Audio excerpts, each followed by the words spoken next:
तो hello class twelfth के students, अब सावधान हो जाइए। अटेंशन लिखा है मैंने यहाँ पे। ट्वेल्थ क्लास के स्टूडेंट्स जो भी हैं, आपके पास 3 मंथ बचे हैं अपने आप को प्रूव करने के लिए। देखो, किसी भी काम में उलझे हुए हो आप, सिलेबस कंप्लीट नहीं कर पा रहे हो, कोई फंक्शन में उलझे हुए हो, या आपको टाइम नहीं मिल पा रहा है, या पढ़ने का मन नहीं कर रहा है, अब वो टाइम है। अब आपको हर हाल में आपको टाइम निकालना पड़ेगा एट एनी कॉस्ट।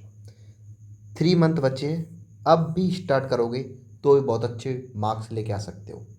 तो फिजिक्स केमिस्ट्री मैथ बायो जो भी स्टूडेंट्स हैं, हिंदी इंग्लिश को साथ में लेके चलिए। ये आपके लिए बहुत ही ज़्यादा इम्पोर्टेंट पॉइंट। तो आज की वीडियो में मैं वही प्लानिंग करने वाला हूँ और प्लानिंग बताने वाला हूँ आपको किस तरीके से 3 महीने को यूटिलाइज करेंगे, जिससे आपका स्कोर बेस्ट आ सकता है, आप अच्छे मार्क्स ला सकते हैं अपने एग्जाम में। देखो बेटा, जो करने वाला है वो तो कर ही रहा है। आप नहीं कर रहे हो, सो रहे हो, सर्दियाँ ऐसे निकल जाएंगी, पता भी नहीं चलेगा। तो आपको ये 3 महीने अब अच्छे से यूटिलाइज कर लोगे तो आपको बाद में दिक्कत नहीं होगी और आराम से स्कोर कर सकते हो अच्छे अच्छे खासे। तो उन्हीं 3 महीने के लिए मैं प्लानिंग बताने वाला हूँ कैसे करनी है। तो चलिए वीडियो को शुरू करते हैं। चैनल पर नए हो तो चैनल को सब्सक्राइब कर लेना। इस तरह की वीडियो आपके पास आती रहेंगी और आपकी जर्नी में हेल्पफुल रहेंगी। तो बेटा, ये 3 मंथ की प्लानिंग हम करने वाले हैं। इसमें हमारे पास नवंबर, दिसंबर और जनवरी। देखो, फरवरी मोस्ट ऑफ सभी स्टूडेंट्स के, कोई सा बोर्ड हो, यूपी बोर्ड हो, राजस्थान बोर्ड हो, बिहार बोर्ड हो, या सीबीएसई बोर्ड हो, आईसीएसई बोर्ड हो, कोई सा बोर्ड हो, सभी बोर्ड के एग्जाम स्टार्ट हो जाएंगे। बेटा, फरवरी को आप कंसीडर करके मत चलिए।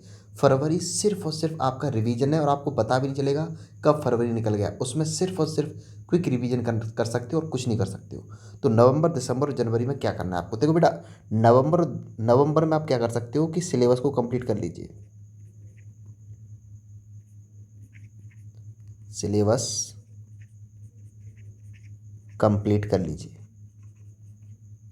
सिलेबस को कंप्लीट कर लेना। आप कहीं से भी पढ़ रहे हो, ऑनलाइन पढ़ रहे हो, ऑफलाइन पढ़ रहे हो, किसी कोचिंग में जाकर पढ़ रहे हो, या आप सेल्फ पढ़ रहे हो, या स्कूल से ही पढ़ रहे हो, तो जो भी है आप नवंबर के एंड तक आप सिलेबस को कंप्लीट कर लीजिए। अब बचेगा आपके पास दिसंबर और जनवरी। अब नवंबर में ऐसा नहीं सिर्फ सिलेबस कंप्लीट करने में लगाना है आपको। जैसे ही सिलेबस कंप्लीट हो जाता है, आपको दिसंबर और जनवरी को अच्छे से यूटिलाइज करने हैं।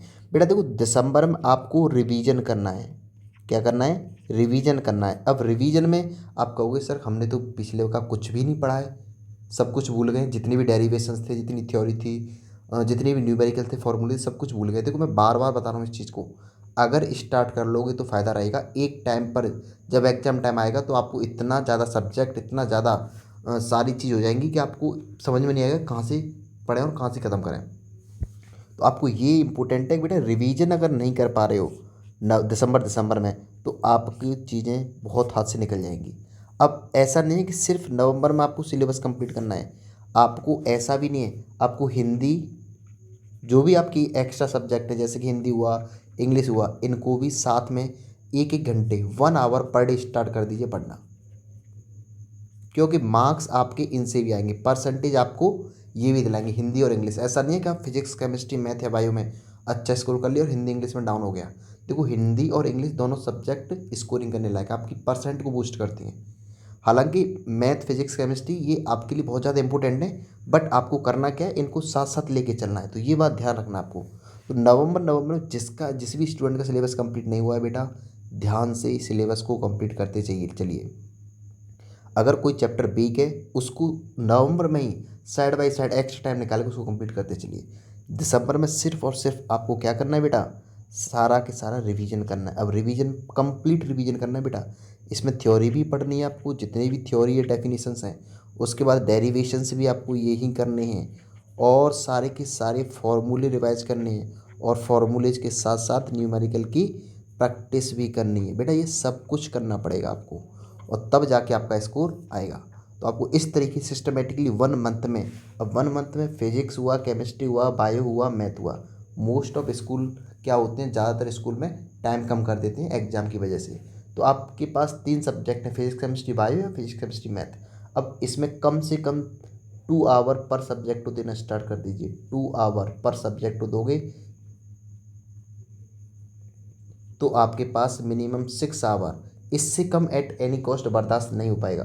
तो 2 आवर अगर दोगे तो 3 सब्जेक्ट अगर आपके पास हैं तो 6 आवर पर डे आपको देना पड़ेगा, प्लस 1.5 आवर आप इसको दे सकते हो हिंदी और इंग्लिश को। तो 7 to 8 आवर्स आपको स्टडी करना पड़ेगा। ये आपका मिनिमम क्राइटेरिया है बेटा। अगर मार्क्स अच्छे चाहते हो, अच्छी परसेंट चाहते हो, अच्छा स्कोर चाहते हो, तो ये आपको करना पड़ेगा। तो ये मैंने जो प्लानिंग बनाई है आपको, ये आपको दिसंबर की बना के दी। नवंबर में क्या करना है बेटा, सिलेबस जो भी बच रहा है, जितना भी बच रहा है, कैसे भी आपको कंप्लीट करना है पूरा सिलेबस। एक भी चैप्टर अभी फ़िलहाल के लिए छोड़ने की गुंजाइश नहीं है। ऐसा नहीं हम इस मेन टॉपिक्स को, मेन चैप्टर्स को कर लिया, कुछ चैप्टर को छोड़ दिया। जैसे बच्चे क्या करते हैं, फिजिक्स में इलेक्ट्रोमैग्नेटिक इंडक्शन हुआ, अल्टरनेटिंग करंट हुआ, कम बैठे हैं तो उसको छोड़ के चले जाते हैं। बेटा छोड़ के कोई भी नहीं जाना है, कंप्लीट पढ़ के जाना है। हो सकता है आपको, ऐसा भी ज़रूरी नहीं है कि जो मेन आपका टॉपिक है रे ऑप्टिक्स मान के चलिए, अब उसमें ऐसा भी तो नहीं है कि आप सारे के सारे क्वेश्चंस आप पूरे मार्क्स ले आओगे, ऐसा भी कोई ज़रूरी नहीं है। तो इस वजह से कहाँ से कौन सा चैप्टर मार्क्स दिला देगा ये कोई नहीं कह सकता, क्यों कौन से चैप्टर का क्वेश्चन टफ आ जाए। तो आपको सारा के सारा पढ़ने जाना है, पढ़ के जाना है। और जनवरी में बेटा क्या करना है, जनवरी में अगेन रिवीजन स्टार्ट करना है। ऐसा नहीं है बेटा उसी को कर रहे हो आप दिसंबर जनवरी में, ये कम से कम 2 बार रिवीजन होकर बैठोगे एग्जाम हॉल में, तब चीज़ें समझ में आ पाएंगी। तो जनवरी में आपको क्या करना है बेटा, सारे के सारे डेरिवेशन को दोबारा स्टार्ट कर दीजिए, अच्छे से करिए, लिख लिख के लिख करके करिए सभी को, और सभी फॉर्मूलेज को लिख लीजिए, और फॉर्मूला पर बेस्ड जितने भी पीवाई के क्वेश्चंस आए हैं उनको दोबारा से करना स्टार्ट कर दीजिए, उसकी भी आपको प्रैक्टिस करनी है। ये आपको नवंबर, दिसंबर और जनवरी में 3 महीने में आपको इस तरीके से करना है। सर अब दिसंबर में क्या करेंगे, फरवरी में क्या करोगे बेटा, फरवरी में आपको सिर्फ और सिर्फ फॉर्मूले रिवाइज करने हैं और डेरिवेशन देखने हैं। क्योंकि डेरिवेशंस में क्या कह रहे हैं बच्चे, ज़्यादातर बच्चे डेरिवेशंस को भूल जा रहे हैं। बेटा ये आपको नहीं करना है। इस तरीके का आप तीनों मंथ को डिवाइड कर लीजिए और अच्छे से स्टार्ट हो जाइए और लग जाइए। 3 महीने, 3 से 3.5 4 महीने आपको मुड़ के नहीं देखना है, और ये आपकी लाइफ के बहुत इंपॉर्टेंट महीने होने वाले हैं बेटा, ध्यान रखना इस चीज़ को। और ये महीने आपको याद भी आएंगे। अगर आपने इस महीने 4 महीने मेहनत नहीं कर पाए हो तो बहुत ज़्यादा पछतावा भी हो सकता है आपको। तो ये मेरी तरफ से एक आपसे रिकमेंडेशन थी और आपके लिए एक सलाह थी। तो इसको अगर मानोगे आप तो बहुत अच्छा रहेगा। तो चलिए अगली वीडियो में मिलते हैं। ये मैं लेट नाइट वीडियो बना रहा हूँ, अचानक से मेरे माइंड में एक ख्याल आ गया था, बच्चों से मैं जो सुन पा रहा था, तो इस तरह से आपकी जर्नी में हेल्पफुल करता रहूँगा आपकी जर्नी को। तो चलिए मिलते हैं अगली वीडियो में, बाय बाय।